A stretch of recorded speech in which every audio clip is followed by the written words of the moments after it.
ধলাই জেলার কমলপুরে এক মানবিক ও অনুপ্রেরণামূলক উদ্যোগের মধ্য দিয়ে এলাকার 241 জন দিব্যাঙ্গ মানুষের জীবনে এক নতুন পথ চলার সূচনা হলো।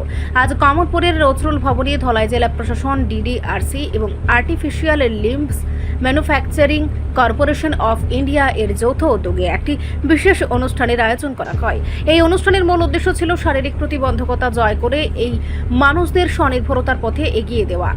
অনুষ্ঠানে উপস্থিত অতিথিরা উপভোগকারীদের হাতে electric tricycle, wheel chair, worker এবং ক্রাচ সহ জীবনের গতি সচল রাখার বিভিন্ন প্রয়োজনীয় আধুনিক সামগ্রী তুলে দেন। এই সমস্ত সরঞ্জাম কেবল তাদের চলাচলের সহায়তাই করবে না, বরং অন্যের উপর নির্ভরশীলতা কমিয়ে তাদের আত্মবিশ্বাস বাড়াতে এবং স্বাধীনভাবে জীবিকা অর্জনে বড় ভূমিকা রাখবে। উক্ত মহতী অনুষ্ঠানে উপস্থিত ছিলেন ধলাই জেলা পরিষদের সভাধিপতি সুস্মিতা দাস, কমলপুর নগর পঞ্চায়েতের চেয়ারম্যান প্রশান্ত সিনহা, ভাইস চেয়ারম্যান সুব্রত মজুমদার, অ্যালিমকোর উত্তর পূর্বাঞ্চলীয় ম্যানেজার প্রকাশ সিং এবং দিব্যাঙ্গ প্রতিনিধি হীরেন্দ্র নমশূদ্র সহ অন্যান্য বিশিষ্ট ব্যক্তিবর্গ। অতিথিরা তাদের বক্তব্যে বলেন, সমাজের প্রত্যেকের সমান অধিকার প্রতিষ্ঠা করা অত্যন্ত জরুরি। দিব্যাঙ্গ ভাই বোনদের মূল স্রোতে ফিরিয়ে আনতে এবং তাদের জীবনের কষ্ট লাঘব করতে প্রশাসনের পক্ষ থেকে এ ধরনের জনকল্যাণমুখী ও মানবিক প্রয়াস আগামী দিনেও অব্যাহত থাকবে। সরঞ্জাম হাতে পেয়ে উপস্থিত উপকারভোগী ও তাদের পরিবারের চোখে মুখে এক টুকরো স্বস্তির হাসি এবং নতুন করে বাঁচার প্রত্যয় লক্ষ্য করা গেছে। একটা অত্যন্ত গুরুত্বপূর্ণ এবং একটা আনন্দের দিনে একত্রিত হয়েছি।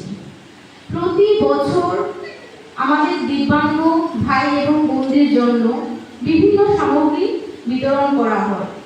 তারই অনুরূপভাবে আজকে কমলপুর নজরুল ভবনে সেই অনুষ্ঠান অনুষ্ঠিত হচ্ছে।